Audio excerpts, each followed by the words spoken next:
Assalamualaikum warahmatullahi wabarakatuh. Saya Siti Hofsah, calon guru penggerak Angkatan 11 Kabupaten Bekasi. Dalam koneksi antar materi modul 2.3 tentang coaching dalam supervisi akademik. Tujuan pembelajaran khusus yaitu calon guru penggerak menyimpulkan dan menjelaskan keterkaitan materi yang diperoleh dan membuat refleksi berdasarkan pemahaman yang dibangun selama modul 2 dalam berbagai media. Yang pertama, pemikiran reflektif terkait pengalaman belajar.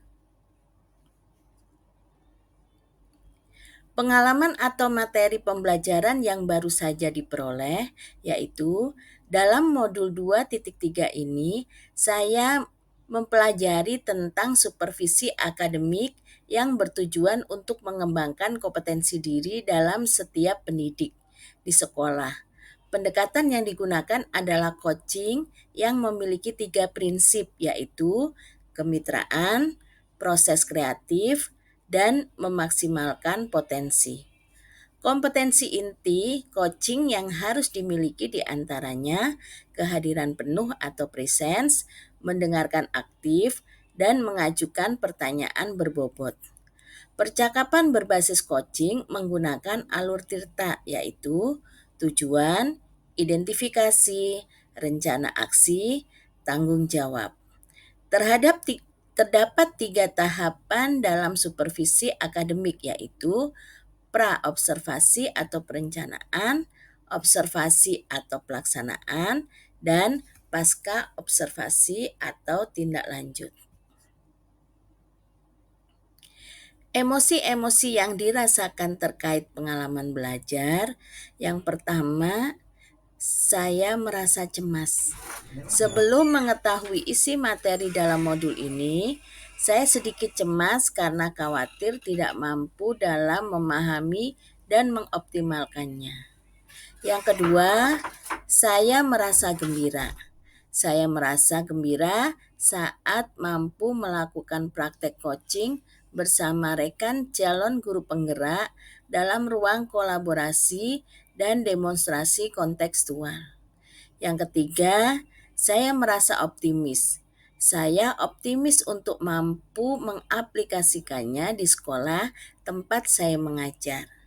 Yang keempat, saya tertarik. Setelah mempelajari dalam eksplorasi konsep, saya mulai tertarik dalam mendalami isi dari modul ini.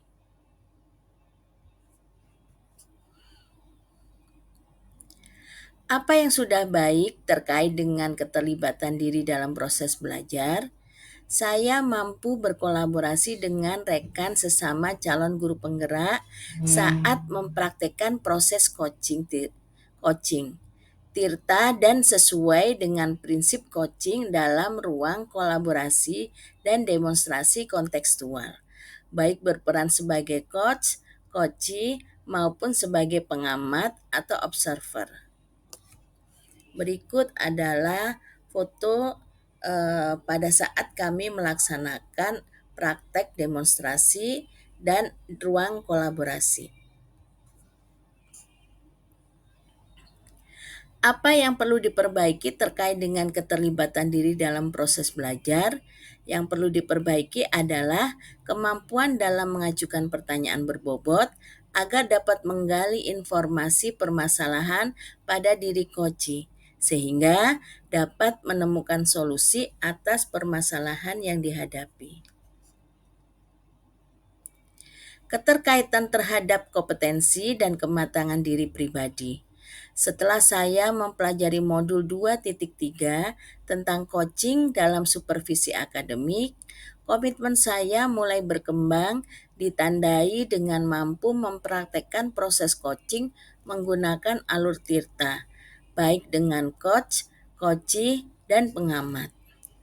Saat saya mempraktekkan proses coaching, saya harus mampu mengendalikan diri dari asumsi-asumsi pribadi dan rasa emosi, sehingga muncul kematangan berpikir dan bertindak agar sesuai dengan prinsip coaching, yaitu kemitraan, proses kreatif, dan memaksimalkan potensi. Analisis yang kedua, analisis untuk implementasi dalam konteks calon guru penggerak. Memunculkan pertanyaan kritis yang berhubungan dengan konsep materi dan menggalinya lebih jauh. Bagaimana agar prinsip coaching dapat diterapkan dalam kegiatan supervisi di sekolah? Prinsip coaching dapat diterapkan jika kepala sekolah memiliki pengetahuan tentang coaching dalam supervisi akademik dan mau mengaplikasikannya dalam kegiatan supervisi yang hanya bertujuan sebagai bagian penilaian guru saja. Namun, supervisi harus dijadikan sebagai cara untuk meningkatkan kompetensi akademik guru, sehingga tidak hanya melakukan observasi kelas saja, tapi harus ada percakapan pra-observasi dan pasca observasi. Dalam percakapan pra-observasi, kepala sekolah harus mendiskusikan perencanaan yang akan didiskusikan oleh guru. Sedangkan saat pasca observasi, kepala sekolah memberikan umpan balik atau tindak lanjut terkait pelaksanaan observasi kelas yang dilakukan oleh guru. Pengolahan materi yang dipelajari dengan pemikiran pribadi, sehingga tergali wawasan atau insight yang baru. Coaching dalam supervisi akademik dapat berpengaruh dalam terwujudnya pemimpin pembelajaran yang berpihak pada murid. Pembelajaran yang berpihak pada murid adalah hal yang sangat penting untuk diterapkan dalam lingkungan sekolah. Agar dapat terwujud pembelajaran yang berpihak pada murid, maka guru harus memiliki kompetensi menjadi pemimpin pembelajaran. Menjadi pemimpin pembelajaran harus memenuhi perkembangan murid secara menyeluruh, tidak hanya aspek kognitif saja, namun juga harus memahami karakter dan sosial emosional murid. Dengan demikian, tujuan coaching dalam supervisi akademik untuk mengembangkan kompetensi guru agar dapat meningkatkan kinerja dan terwujudnya pembelajaran berpihak pada murid. Menganalisis tantangan yang sesuai dengan konteks asal calon guru penggerak, baik tingkat sekolah maupun daerah. Tantangan terberat adalah menyeragamkan pemahaman tentang coaching dalam supervisi akademik kepada komunitas sekolah. Supervisi akademik hanya dijadikan sebagai penilaian rutin kepala sekolah kepada guru saja. Seharusnya dapat dijadikan sebagai pedoman untuk meningkatkan kompetensi guru. Memunculkan alternatif solusi terhadap tantangan yang diidentifikasi. Yang pertama, alternatif solusi yang dapat dilakukan adalah melakukan solusi kepada seluruh komunitas sekolah saat kegiatan rapat guru, agar terjadi penyeragaman persepsi tentang makna supervisi akademik.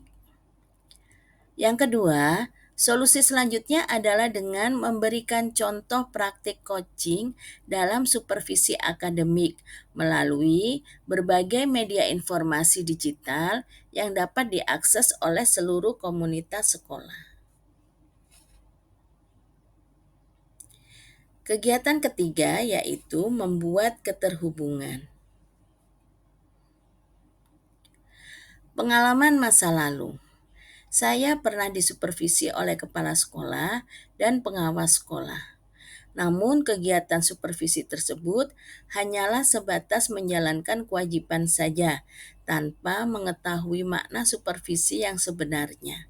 Kegiatan supervisi akademik hanya dilakukan saat kepala sekolah atau pengawas melakukan observasi kelas saja, tanpa adanya kegiatan pra-observasi dan pasca observasi, sehingga hanya sebatas pemberian nilai guru saja.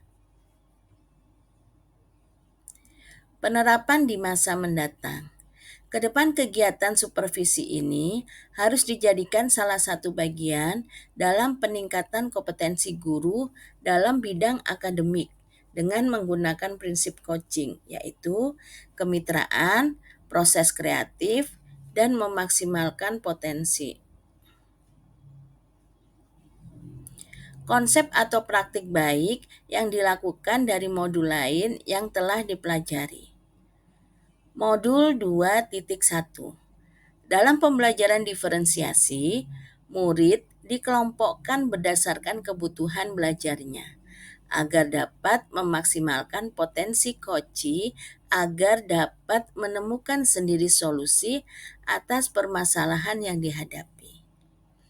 Pada modul 2.2, dalam pembelajaran sosial emosional terdapat teknik stop dan mindfulness yang dilakukan untuk dapat membuat suasana yang lebih kondusif saat melakukan coaching. Seorang coach harus menerapkan teknik tersebut agar dapat fokus dan terwujud kehadiran penuh saat melakukan proses coaching. Dalam modul 2.3, coaching di dalam supervisi akademik.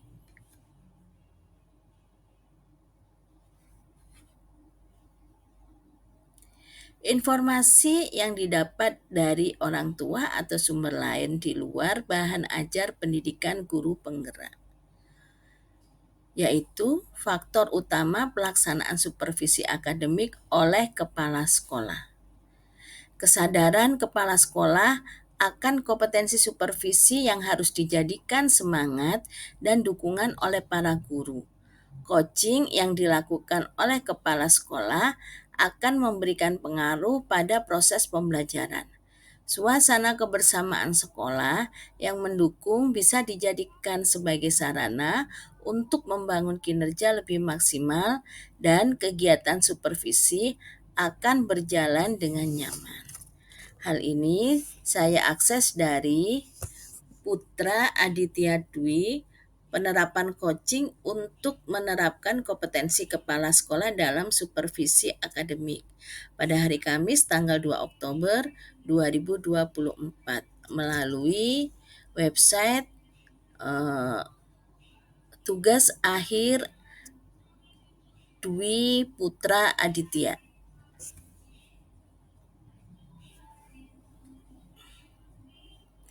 Terima kasih, teruslah tergerak, bergerak, dan menggerakkan. Wassalamualaikum warahmatullahi wabarakatuh.